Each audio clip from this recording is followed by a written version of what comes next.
નમસ્તે વિદ્યાર્થી મિત્રો, આજે આપણે સીસીનું પેપર જે શિફ્ટ 1 20/5/2024માં લેવડાણું હતું એનું આજે આપણે સોલ્યુશન કરીશું ને સ્પેશિયલી અંગ્રેજીનું આપણે જોઈશું જે 15 ક્વેશ્ચન પૂછાય છે તો તમને 2026ની એક્ઝામ માટે પણ કામ આવશે. આજે આપણે એ જ જોવાના છે કે જે 15 ક્વેશ્ચન આપણે કઈ રીતે સોલ્વ કરીએ છીએ અને ઇંગ્લિશને આપણે સ્કીપ નથી કરવાનું, બહુ જ ઇમ્પોર્ટન્ટ છે અને હવે તો બધી જ એક્ઝામમાં ઇંગ્લિશ તો જરૂરી જ છે આપણે, એટલે એને કરવું જ પડશે. આજે આપણે શિફ્ટ 2નું આપણે ઓલરેડી વિડીયો અપલોડ કરી દીધેલ છે અને એની લિંક ડિસ્ક્રિપ્શનમાં પણ આપેલી છે, તો એ પણ જોવો. અને આજે આપણે શિફ્ટ 1 જે 20/5/2024માં લેવડાણી છે એનો આપણે ઇંગ્લિશનો ભાગ કરીશું. તો ચલો આપણે ફર્સ્ટ ક્વેશ્ચનથી સ્ટાર્ટ કરીએ.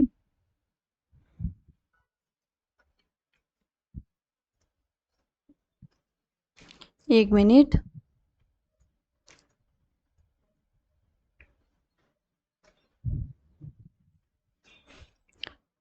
ઓકે, 71મો નંબરનો જે ક્વેશ્ચન છે ત્યાંથી આપણે સ્ટાર્ટ કરીશું. આજે આપણે જે મેઇન આનો જે આપણે કહીએ કે જે ક્વેશ્ચન આપણે સોલ્વ કરીશું તો કયા ટેન્સ એટલે કે કયા કાળમાંથી ક્વેશ્ચન પૂછાય છે, ગ્રામર કેટલું અને કયું ગ્રામર સીસી એક્ઝામમાં વધારે પૂછવામાં આવે છે. આમ તમે જોવા જશો તો ઇંગ્લિશમાં ઘણા બધા ગ્રામરના ટોપિક્સ છે અને આમ તમારે બેસિક ઇંગ્લિશ કરવું જોઈએ, જેનાથી તમારું જો ફાઉન્ડેશન ઇંગ્લિશનું ફાઉન્ડેશન તમારું સ્ટ્રોંગ હશે તો કોઈ પણ એક્ઝામમાં તમને કામ આવશે. પણ હવે ઘણી વખત એવું થાય છે કે હવે સીસીની એક્ઝામ બહુ નજીક છે, ગમે ત્યારે ડેટ આવી શકે છે 2026માં, એટલે આપણે બધા જ ટોપિક ઇંગ્લિશ ગ્રામરના બધા જ ટોપિક કરવા જઈએ તો બહુ ટાઈમ ઓછો પડે. એટલે તમે ખાસ કરીને જે ક્વેશ્ચનમાં અમુક વારંવાર ગ્રામરના ટોપિક પૂછાય છે એવા અત્યારે કરવા જોઈએ, જેનાથી તમને વધારે હેલ્પફુલ થશે. અને ક્યારે ખબર પડશે કે કયા ટોપિક કેટલા વધારે પૂછાય છે એ આપણે જ્યારે PYQ કરીશું કે પાસ્ટમાં કેવા ક્વેશ્ચન પૂછાયા છે અને તમારે કેટલું ગ્રામર અને કેટલા લિમિટ સુધી કરવાનું છે એ આપણને ક્વેશ્ચન સોલ્વ કરતાં ખબર પડશે. તો આપણે ફર્સ્ટ ક્વેશ્ચન જે 71મો જોઈએ તો આપણને એવું કીધું છે કે આનામાંથી એક સેન્ટેન્સ આખું બનાવવાનું છે. હવે આવો જે ક્વેશ્ચન આવે ને એમાં હેડિંગ વાંચવાની નહીં. આમાં તમે હેડિંગમાં 5 સેકન્ડ 10 સેકન્ડ બચાવી શકશો. શા માટે હેડિંગ નથી વાંચવાની? કારણ કે આપણને ખબર જ છે કે આ જે 4 ઓપ્શન આપ્યા છે એનું આપણે સેન્ટેન્સ ખાલી આખું બનાવવાનું છે. તો હેડિંગ વાંચીને આપણે અમુક ટાઈમે 5-10 સેકન્ડ બગાડી દેતા હોય છે. આપણે PYQ કરી ગયા છે એટલે ઉપર જે સૂચના આપેલી છે એને વાંચવાની જરૂર નથી, આ સૂચનાને વાંચવાની જરૂર નથી. આવો તમે બે કે 5 સેકન્ડનો ટાઈમ સેવ કરશો તો પણ તમને બહુ કામ આવશે. હવે આપણે જોઈએ, હું પહેલાં તો તમને આવું જો સેન્ટેન્સ હોય તો એમાં એક વસ્તુ ખાસ ધ્યાન રાખવાની કે તમારું થોડું ઇંગ્લિશ સારું હોવું જોઈએ, તો તમે સ્માર્ટ વર્ક સાથે આને સોલ્વ કરી શકશો.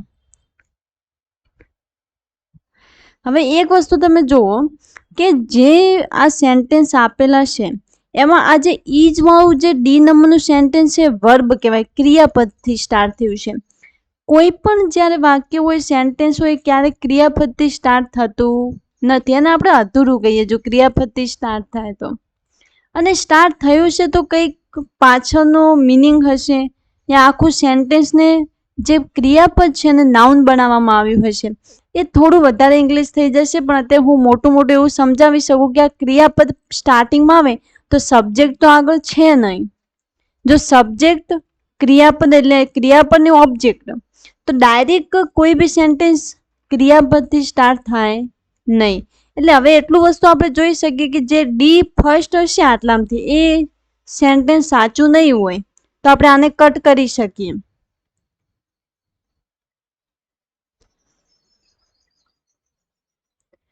આ વસ્તુ જો તમે સમજી શકતા હોય તો બહુ ઓછા ટાઈમમાં આને તમે સોલ્વ કરી શકો. ડી શા માટે મેં કાઢી દીધો? કારણ કે ઈઝથી તો કંઈ સેન્ટેન્સ થોડું સ્ટાર્ટ થશે, પહેલું ડી એટલે કે is a direct result of today's device driven, તો ડી થી તો સ્ટાર્ટ નહીં થાય, તો આપણે ડી ને હટાવી દીધો છે. હવે આપણે ઓપ્શન ઉપરથી એને સોલ્વ કરીશું. ડિરેક્ટલી રેન્ડમલી આપણે સોલ્વ નથી કરવાનું. ઓપ્શનમાં આપણે એક જોઈએ, પહેલું સી આપેલો છે, તો સીમાં શું કીધું છે કે from fossil fuels to renewable source of energy. B the rapacious appetite for cobalt. D is the direct result of today's device driven. A economy combine with the global transaction. આ પણ બંધ બેસતું નથી, તો આને પણ આપણે કટ કરી દઈશું. હવે બી જોઈશું. B the rapacious appetite for cobalt is direct result of today's device driven. આ તમને ડાયરેક્ટલી જો આન્સર મળી શકે છે. બીમાં શું કીધું છે? The rapacious appetite for cobalt is a direct result of today's device driven. તો તમે આના ઉપરથી કઈ વસ્તુ સમજી શકો કે બીડી તો ભેગા જ હશે, બીડી ભેગા જ હશે, કારણ કે બીડી પૂરેપૂરું સેટ થાય છે. તો જોઈ શકો છો કે બીડી આમાં પણ ભેગા છે અને બીડી આમાં પણ ભેગા છે. હવે આપણે નેક્સ્ટ આ બંનેને આપણે મેચ કરીએ, તો શું કીધું? જો આખું સેન્ટેન્સ ફરીથી આપણે બોલીએ. બી કે the rapacious appetite for cobalt is a direct result of today's device driven. A device driven economy combine with the global transaction from fossil fuel to renewable source of energy. Last એવું છે કે AC પહેલું આવે છે A economy combine with the global transaction from fossil fuel to renewable source of energy. The rapacious appetite for cobalt is a direct result of today's device driven. તો આમાં જો તમે થોડું ધ્યાન લગાવીને જો તો આ બંને સેટ થાય, પણ વધારે આ સેટ થાય છે. કઈ રીતે? કે જો તમે વાંચી શકો છો કે B the rapacious appetite for cobalt is a direct result of today's device driven economy combine with the global transaction from fossil fuel to renewable source of energy. શું કીધું છે? જો direct result of today's device driven economy, device driven economy. તો તમે સમજી શકો છો કે આપણે ડી પછી એ આવવો જોઈએ, તો ડી પછી એ પણ છે, તો આનો રાઈટ આન્સર બી આવશે. બીજું કે આમાં ઘણી વખત સ્ટુડન્ટો કન્ફ્યુઝ થઈ જાય છે, તો આપણે આમાં ચોખ્ખું જ કહી દઈએ કે જો તમારું થોડું ઇંગ્લિશ સારું છે, તમને સબ્જેક્ટ, વર્બ અને ઓબ્જેક્ટ આનું જ્ઞાન છે, તો જ આવા સેન્ટેન્સ તમે સારી રીતે સોલ્વ કરી શકશો. આવું જો તમને ફંડામેન્ટ એટલે કે બેસિક જ્ઞાન પણ નથી, તમને સબ્જેક્ટ, વર્બ, ક્રિયાપદ જેવું પણ ખબર નથી, તમને આર્ટિકલ ખબર નથી, થોડી વાક્ય રચના ખબર નથી, ટેન્સ કાળ જે આપણે વર્તમાન, ભૂતકાળ, ભવિષ્યકાળ જે ભણીએ છીએ એના વિશે જો ખબર નથી, તો પછી તમને થોડી પ્રોબ્લેમ થશે આ સેન્ટેન્સ બનાવવામાં. પણ જો એવા બધા ટોપિકની તમને થોડો આઈડિયા છે, એક્સપર્ટ, કોઈ પણ ટોપિકની એક્સપર્ટ હોવું જરૂરી નથી, તમને બેસિક એનું જ્ઞાન હોવું જોઈએ કે ટેન્સમાં કઈ રીતે વાક્ય રચના બને છે. આ વસ્તુ ખબર હોય તો તમે આ સામાન્ય રીતે તમે આને સોલ્વ કરી શકો છો. જે સ્ટુડન્ટનું થોડું ઇંગ્લિશ સારું છે એ સમજી ગયા છે કે આનો આન્સર બી આવે છે. જેમને થોડું નબળું હશે એમને પ્રેક્ટિસ કરવાની જરૂર છે, ને હજી પણ તમારા જોડે ટાઈમ છે, તમે 1 કલાક ડેલી ઇંગ્લિશને આપી શકો છો. હવે શા માટે આપણે પ્રેક્ટિસ વધારે ઇંગ્લિશની કરવી પડશે કે તમે જોઈ શકો છો કે બીજો પણ ક્વેશ્ચન એ જ પૂછ્યો છે, વાક્ય બનાવવાનો, આખું એક વાક્ય બનાવવાનું. એટલે હવે તો તમારે સ્કીપ કરે કોઈ છૂટકો જ નથી કે તમે સ્કીપ નહીં કરી શકો. 2 માર્ક્સ, અમુક ટાઈમે 2 કે 3 માર્ક્સના આવી વાક્ય રચના પૂછી લેતા હોય છે, એટલે તમારે આ સેન્ટેન્સને પ્રેક્ટિસ કરવાની જ છે. હવે મેં એવું સ્ટાર્ટિંગમાં કીધું હતું કે આપણે આને વાંચવાની જરૂર નથી, આપણને ખબર છે કે આ સેન્ટેન્સના સાચું વાક્ય પૂછ્યું છે. હવે આપણે સ્ટાર્ટ કરીએ કે ઓપ્શન ઉપરથી આપણે સ્ટાર્ટ કરીશું. તો ઓપ્શન આપણે પહેલું જોઈએ BDAC.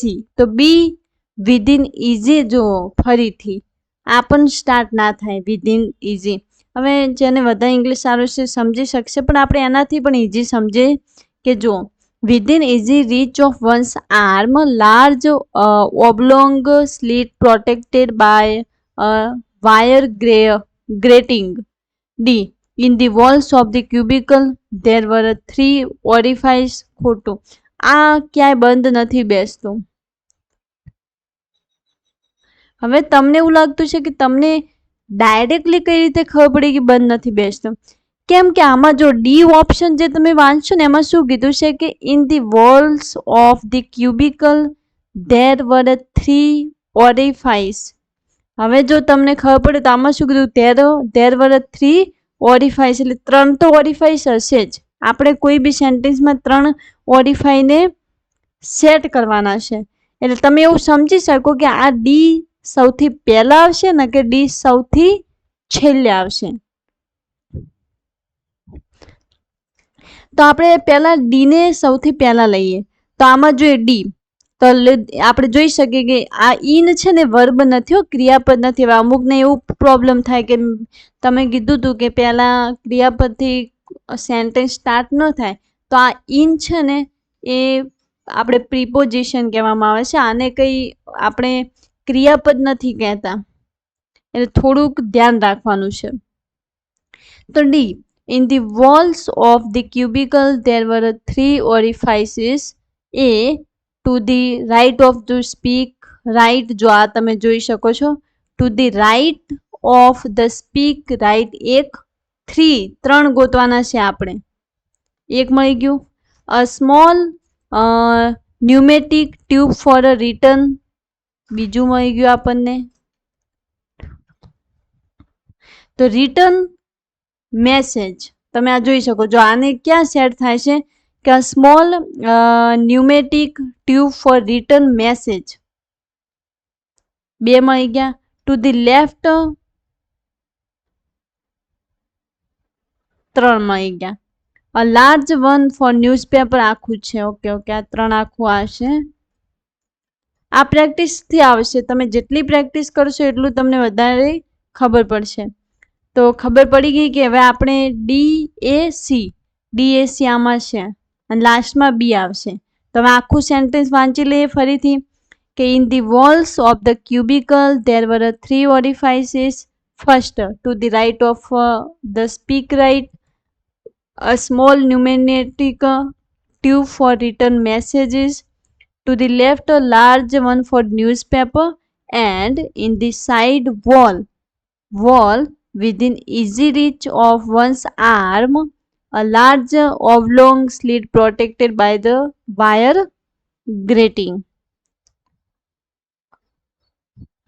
અને આમાં જો એક વસ્તુ જોઈ શકો કે હા, સેન્ટેન્સ જે વાક્ય થોડા હાર્ડ છે, જો ઇંગ્લિશ થોડું તમારું સારું હોય તો સોલ્વ કરી શકો ને, કે આને જે સોલ્વ કરવું થોડું હાર્ડ છે, કારણ કે બહુ એવા સેન્ટેન્સ પૂછ્યા છે કે તમે પહેલી વાત તો મિનિંગ સમજવામાં જ તમારો ટાઈમ જતો રહેશે.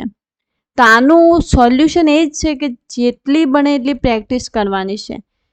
ઘણા સ્ટુડન્ટને એવું લાગતું છે કે હું તો મારું મેથ્સ કરી લઈશ, રીઝનિંગ મસ્ત કરી લઈશ, પછી ગુજરાતી સારું કરી લઈશ, કરંટ અફેર સારું કરી લઈશ ને આમાં ઇંગ્લિશ પણ કરીશ, પણ આવા બધા ક્વેશ્ચન સ્કીપ કરીશ.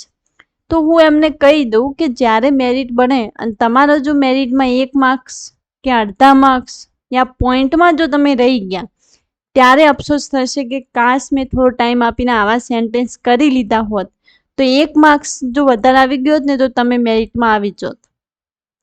આ રિગ્રેટ ના થાય એના માટે તમારે કરવું પડે, કારણ કે જે વસ્તુ વધારે સંખ્યામાં સ્કીપ થતું હોય એ વસ્તુ જો તમે કરો છો તો તમે ઓલવેઝ બેનિફિટમાં રહો છો.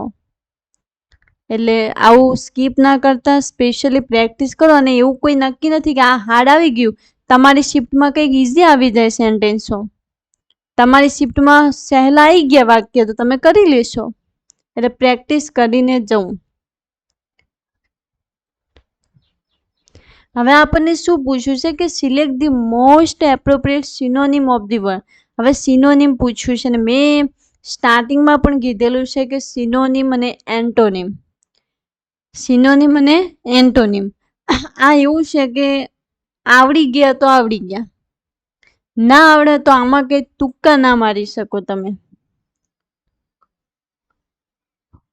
અને સિનોનિમ એન્ટોનિમ ગમે ત્યાંથી રેન્ડમલી એ લોકો પેપરમાં પૂછી શકે. જો તમારું વાક્ય ભંડોળ કઈ શબ્દ ભંડોળ સારું હોય અને કોઈ સિનોનિમ એન્ટોનિમ પૂછ્યો હોય ને તમને આવડી ગયો તો તમે લખી શકો. બાકી સિનોનિમ એન્ટોનિમમાં ક્યારેય તુક્કા મારીને આવવું નહીં.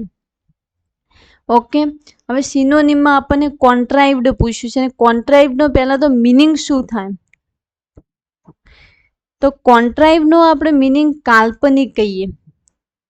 કોન્ટ્રાઇવ્ડનો મિનિંગ કાલ્પનિક થાય. બીજું કે તમે જે શિફ્ટો બધી પ્રેક્ટિસ કરશો ને, એટલે ક્યાંક ને ક્યાંક આવા જે સિનોનિમ એન્ટોનિમ ઓપ્શનમાં પૂછાયેલા હોય ક્વેશ્ચનમાં, તો મે બી થોડું થોડું રિપીટ થઈ શકે. એટલે પ્રેક્ટિસ મેક્સ પર્સન પરફેક્ટ. આપને પ્રેક્ટિસ કરવાની છે.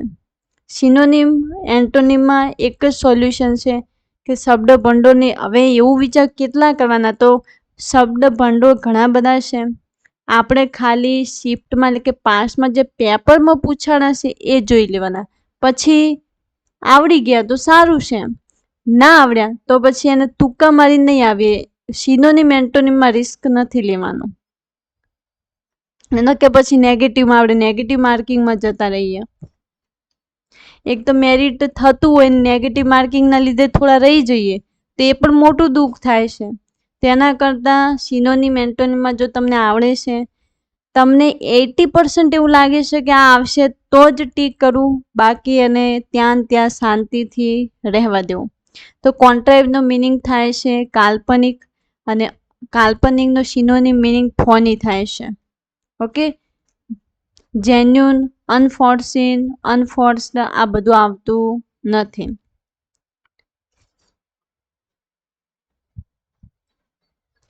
બીજો કોઈ સ્ટુડન્ટ ધારો કે સ્માર્ટ હોય થોડુંક, તો તમે સ્માર્ટ વર્ક એવી રીતે યુઝ કરી શકો કે આ કોન્ટ્રાઇવ થોડુંક સાંભળેલું ના સાંભળેલું વર્ડ છે.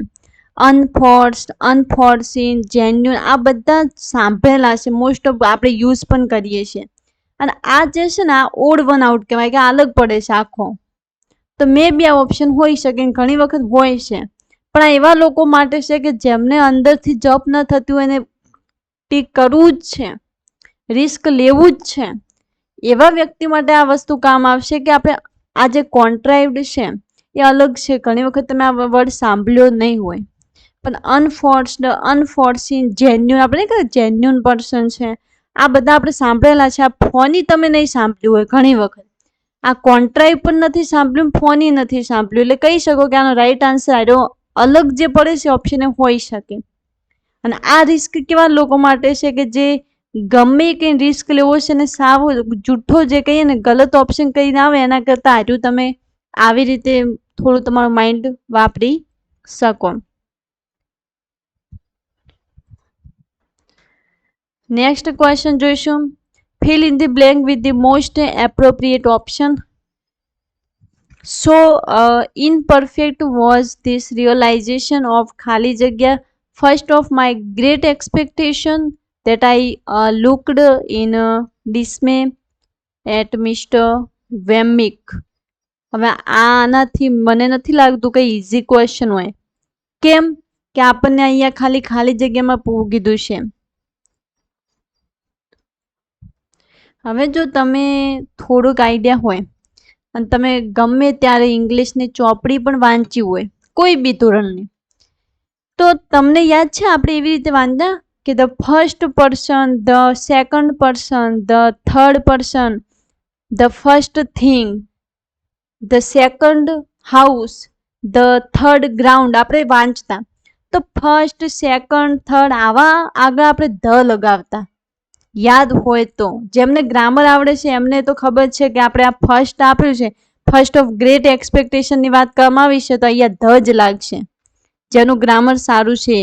પણ જેનું ગ્રામર થોડું વીક છે એ લોકોને કહી દો કે તમે ક્યાંક તમે એવી રીતના નહીં બોલતા હોય કે ફર્સ્ટ ઓફ માય ગ્રેડ, ના, the first of migrate, the second, the third, આવી રીતે આપણે બોલીએ ને એમાં આગળ ધ લાગે. સાવ ઈઝી છે. અને જો તમારે આનો ડિટેલ એટલે કે જો ઇંગ્લિશ ગ્રામરના ડિટેલ વિડીયો જોઈતા હોય તો તમે કોમેન્ટ કરી શકો છો, તો આપણે ડિટેલમાં લાવીશું. Select the most appropriate antonym of the given word. હવે આપણને શું પૂછ્યું છે? એન્ટોનિમ પૂછ્યું છે.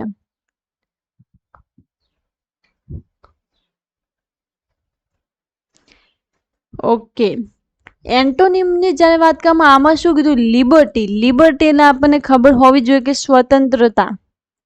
લિબર્ટીનો મિનિંગ શું થાય છે? સ્વતંત્રતા. તો આપણે ઓપ્શન જોઈએ તો રિસ્ટ્રેન્ટ, ચોઇસ, કન્ડિશન ને ઓટાર્કી.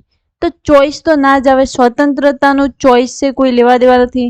કન્ડિશન શરત, શરતથી કઈ લેવા દેવા નથી.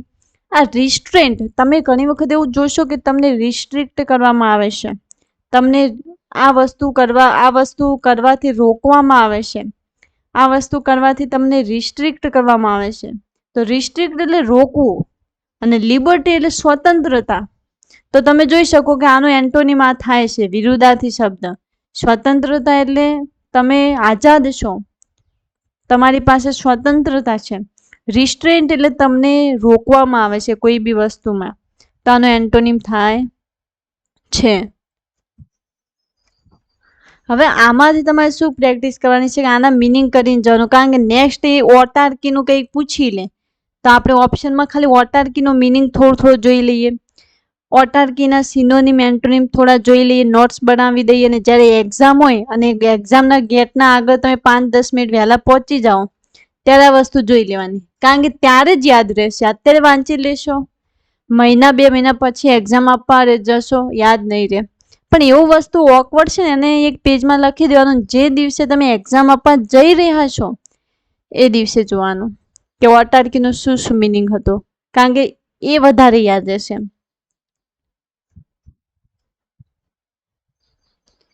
તો ઓટાર્કીનો ગુજરાતી તમે ટ્રાન્સલેટ કરી લેજો, ગૂગલ કરી લેજો. મારા ખ્યાલથી આને કંઈક સત્તાશાહી કેવું આપણે કહીએ છીએ ઓટાર્કીને, તો જોઈ લેવું. પણ આનો આન્સર આપણે એક આવે છે. ઓકે, આમાં પણ આપણે બ્લેન્કને ફિલ કરવાની છે કે ધ ટાઈમ સો મેલ્ટેડ અવે that our early dinner hour drew close hand and Neha left us to prepare it. Neha છોકરીનું નામ છે. હવે અમુક એવું એ થાય કે જેની ગ્રામર સારું છે એ આડું કરી દેશે. આ જે ઇંગ્લિશનો ગ્રામરને લગભગ ક્વેશ્ચન ટેગ કહે છે. હવે જેને ક્વેશ્ચન ટેગ આવડે છે ઇંગ્લિશ ગ્રામરમાં એ તો આને બહુ ઇઝીલી સોલ્વ કરી લેશે. જેને નથી આવડતું ક્વેશ્ચન ટેગ, હા ક્વેશ્ચન ટેગમાં પણ આને નહીં લઈએ, આને આપણે ઇંગ્લિશ ગ્રામરના ટોપિકમાં મને યાદ નથી આવતો કયો ટોપિક છે એ આવશે ક્વેશ્ચન ટેગ. અધરવાઇઝ ઇંગ્લિશ ગ્રામરનો કંઈક ટોપિક છે, આજે હર્ડ સેલ, ધેમ સેલ્વ, અવર સેલ્વ ક્યાં અને કઈ રીતે લાગે. તો નેહા લેફ્ટ અસ, નેહા છોકરી છે પહેલી વાત તો, અને નેહા એક જ છે. તમે જોઈ શકો નેહા ખુદ જે પ્રિપેર કરવા માટે જાય છે ડિનર, તો આજે ધેમ સેલ્વ, અવર સેલ્વ બહુવચન નહીં આવે પહેલી વાત તો, જેમ કે નેહા છોકરી એક જ છે. આ જેને થોડું ગ્રામર ખબર છે એ સોલ્વ કરી શકશે. હવે નેહા, હવે તમે જોઈ શકો, તમે આ બધું નથી વાંચવાનું જરૂર, ખાલી એટલું જુઓ કે Neha left us to prepare it her. No, Neha left us to prepare it herself. એ ખુદ રીતે એટલે ખુદની જાતથી એ વસ્તુ બનાવવા જાય છે, હર સેલ્ફ. ઓકે, તો આન્સર 3 આવશે.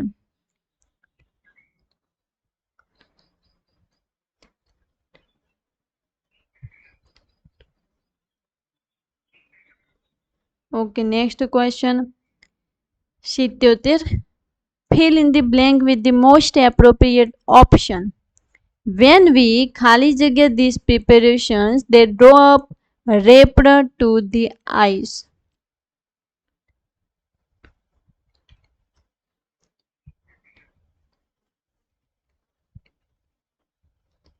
હવે આપણે એક શિફ્ટ સોલ્વ કરીએ, એમાં પ્રેઝન્ટ ટેન્સના 2-3 ક્વેશ્ચન હતા. આમાં સીસીના પેપરમાં એક વસ્તુ સ્પેશિયલી જોઈ લીધી છે કે ટેન્સ તો પૂછાશે જ, કા તો પૂછાશે. એ બી જો તમને થોડું જ્ઞાન હોય તો તમે કારને સારી રીતે કરી શકો. આમાં એવું કીધું, આમાં પહેલી વાત તો જેને નિયમ ખબર છે એને કહી દઉં કે આમાં જ્યારે વેન વી ખાલી જગ્યા ધીસ પ્રિપેરેશન દે ડ્રોપ અને રેપ્ડ ટુ ધી આઈસ સોરી. તો આમાં 2 ભૂતકાળની ક્રિયા આપેલી છે. ફર્સ્ટ એક આ આપેલી છે અને બીજી એક આ આપેલી છે કે વેન વી ખાલી જગ્યા this preparation they drop wrapped to the ice. તો જેને નિયમ ખબર છે કાને એને ખબર છે કે જ્યારે 2 ભૂતકાળની ક્રિયા આપેલી હોય તો જે 2 ભૂતકાળની ક્રિયામાંથી જે પહેલી ક્રિયા થઈ હોય એને આપણે પૂર્ણ ભૂતકાળ વાપરીએ છીએ. Had plus V3, head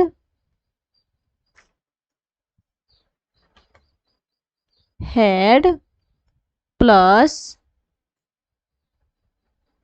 V3 ક્રિયાપદનું થર્ડ ફોર્મ. ઓકે, તો હેડ પ્લસ V3 આપણે વાપરીએ છીએ. તો એનો આન્સર હેડ પ્લસ V3 આવશે, 1 આવશે. આ હેવ છે એ તો પાસ્ટમાં નથી આવતું, હેવ પણ નથી આવતું. ને હવે એ કઈ રીતે ખબર પડે? નિયમ જો કાના, અત્યારે હું આખા કાને સમજાવવા બેસું તો વિડીયો વધારે લોંગ થઈ જાય. આપણે પેપર સોલ્વ કરીએ છીએ.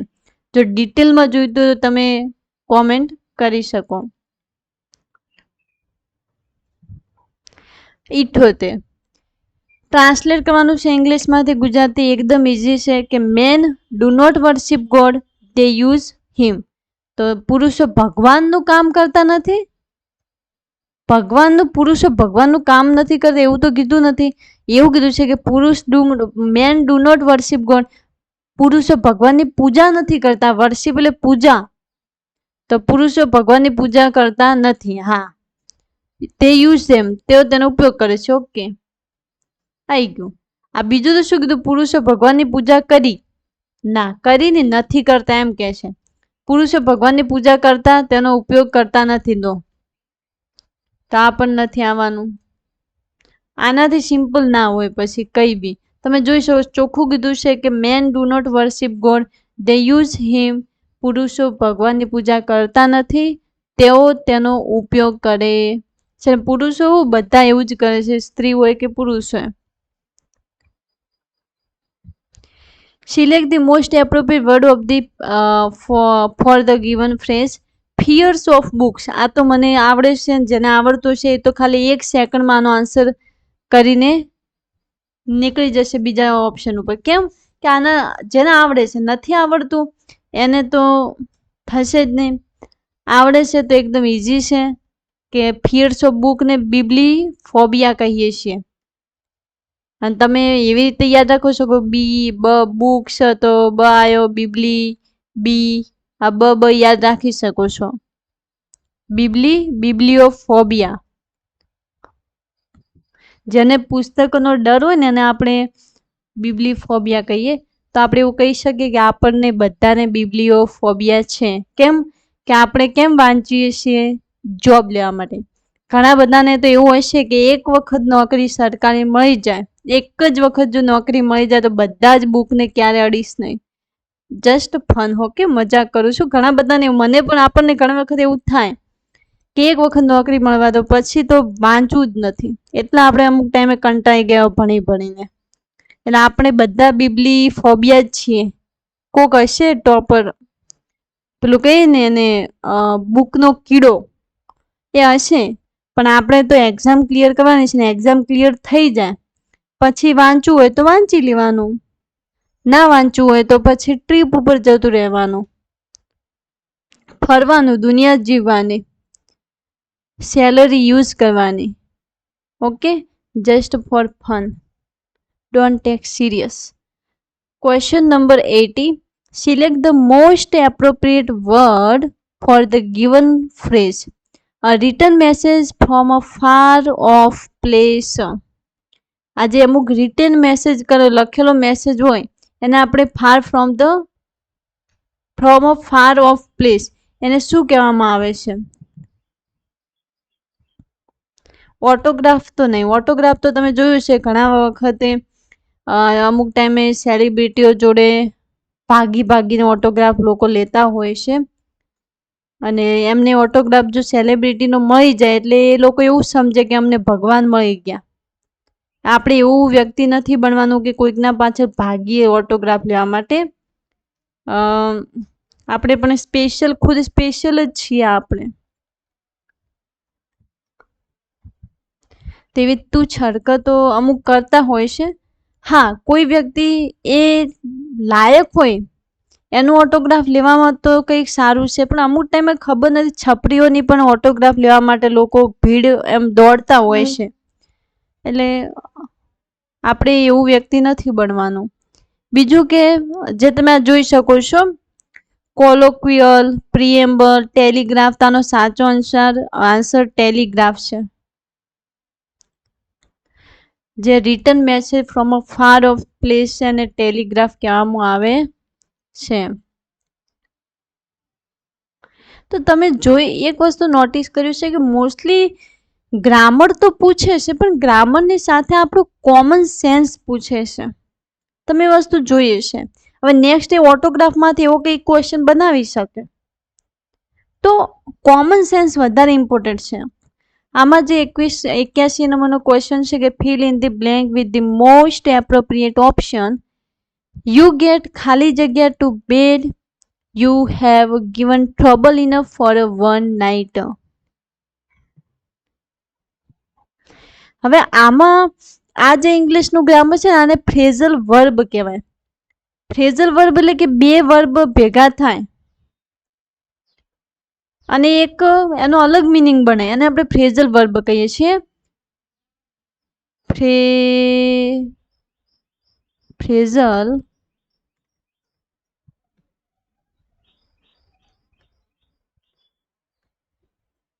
મારી હેન્ડ રાઇટિંગ બેસ્ટ છે, મને ગમે છે એટલે. તો ફ્રેઝલ વર્બ કહેવામાં આવે છે કે જ્યારે બે કોઈ વર્બ કે એવું ભેગું થાય ને તો આનો આખો અલગ જ મીનિંગ નીકળે છે. તો આપણે જોઈએ કે you get to bed. You have given trouble enough for a one night. તો you get past to bed, past નો સેટ નહીં થતો. You get before to bed, before નો. હવે આ બંનેમાંથી એક ક્વેશ્ચન રાઈટ હોઈ શકે કે you get along to bed કે you get among to bed. તો અમંગ એટલે ઘણા બધા વચ્ચે, તો આ નથી આવવાનું. આ એકદમ ઈઝી. આપણે જો આવડે તો તમને તો અલોંગ આવશે. અમંગ તો તમે નહીં ઘણી વખતે કહી શકો કે અમંગ એટલે ઘણા. બિટવીન એટલે બે વ્યક્તિઓ કે બે વસ્તુ વચ્ચેની વાત આપણે કરીએ તો એને બિટવીન વાપરીએ. ઘણા બધા લોકોની વચ્ચેની વાત કરીએ તો અમંગ વાપરીએ આપણે. તો અલોંગ. હવે along to bed, you get along to bed. તો અલોંગ ટુ બેડ છે ને ફ્રેઝલ વર્બ કહેવાય. એને આપણે એવું કહી શકીએ go to bed. Along to bed, go to bed બંને સેમ છે. એટલે તો એક ઓપ્શનમાં ગો નથી આપણને, નકે તો તમે ગો લખી નાખો કે you get go to bed. પણ ગો ટુ બેડ ને અલોંગ ટુ બેડ પણ કહેવાય. આ ફ્રેઝલ વર્બ છે અને મે બી આવો સેમ ક્વેશ્ચન એ લોકો પૂછી શકે. તો આપણે થોડું હવે રહેવાનું છે.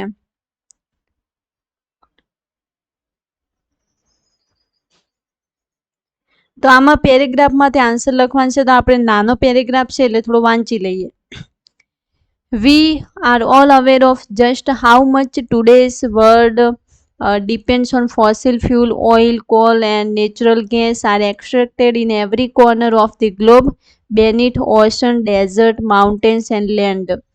Imagine for a moment if almost 3/4 of all fossil fuel beneath the earth surface was instead extracted from a single patch of earth roughly 400 by 100 kilometers in size.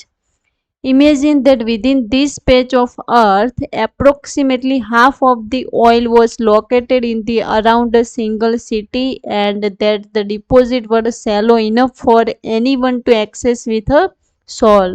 This would surely be the most indispensable city in the world.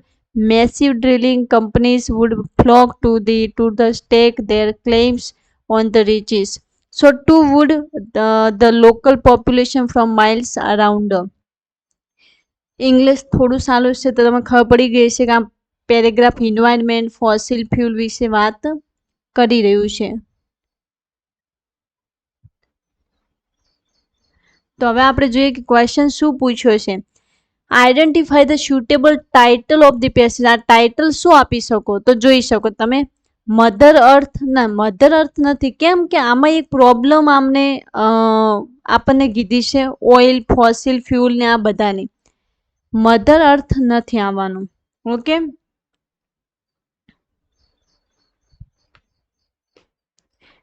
Or deposit તો ના. Large scale drilling company નો. Importance of fossil fuel yes. હવે આપણને એવું લાગતું છે કેમ, કારણ કે જો મધર અર્થ તો નહીં આવે. ઓર ડિપોઝિટ જો તમે ટાઇટલ આપો તો એનો મિનિંગ કે એક તમે સંકોચ, એક નાનકડું કરી નાખ્યું ટાઇટલને. બહુ એક જ ટોપિક ઓર ડિપોઝિટ, બસ ઓર ડિપોઝિટને ઇમ્પોર્ટન્ટ આપી દીધું આખા પેરેગ્રાફમાં. પણ ના, લાર્જ સ્કેલ ડીલિંગ કંપનીનું જો તમે ટાઇટલ આપો તો કંપનીથી વધારે આને કંઈક પ્રોબ્લેમ શેર કરી છે. એકલું આમાં કંપની જ મેન ટાઇટલ ના આપી શકીએ, પણ હા ઇમ્પોર્ટન્સ ઓફ ફોસિલ ફ્યુલ આપી શકીએ કે અત્યારે જે લેવલનું એક્સટ્રેક્શન કરવામાં આવે છે કંપનીઓ દ્વારા કે કોઈ ગવર્મેન્ટ દ્વારા કે કોઈ લોકલ દ્વારા, તો ઘણું બધું ફોસિલ ફ્યુલ આપણું યુઝ થઈ ગયું છે. જે વધ્યું છે એને બચાવવાની જરૂર છે. ફોસિલ ફ્યુલ બહુ ઉપયોગી છે. એટલે આ આખા પેરેગ્રાફમાં ઇમ્પોર્ટન્સ ઓફ ફોસિલ ફ્યુલ આપ્યું છે. કેમ, ક્યાંક ને ક્યાંક ઇમ્પોર્ટન્ટ હશે ફોસિલ ફ્યુલનું, ત્યારે તો આખો પેરેગ્રાફ એક્ઝામમાં આપ્યો છે. આ સ્માર્ટ વર્ક તમારે યુઝ કરવાનું છે કે કંઈક તો એટલું ઇમ્પોર્ટન્ટ હશે ત્યાં આખો પેરેગ્રાફ આપ્યો છે. તો simple importance of fossil fuel તમે યુઝ કરી શકો છો as a title.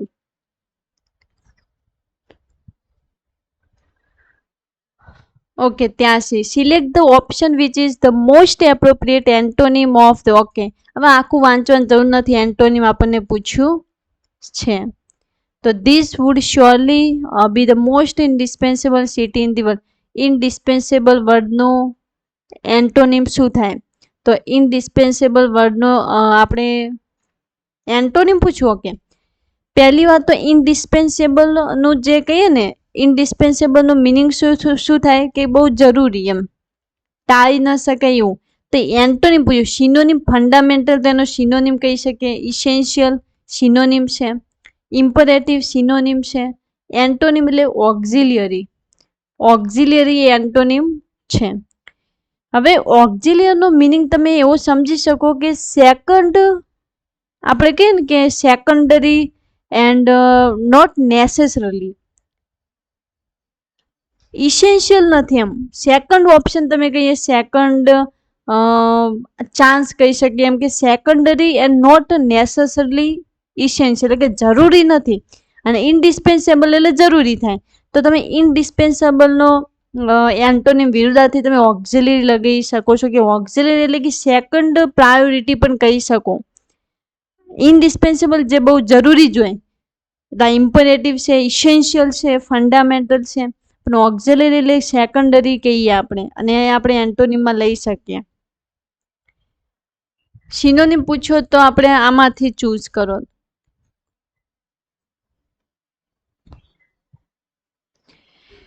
What is the tone of the passage? તો પેસેજની ટોન શું છે તો ગુજરાતીમાં સમજીએ તો કંઈક એમની વ્યથા દર્શાવી છે, પ્રોબ્લેમ દર્શાવી છે ફોસિલ ફ્યુલની. તો અનસર્ટેન નો.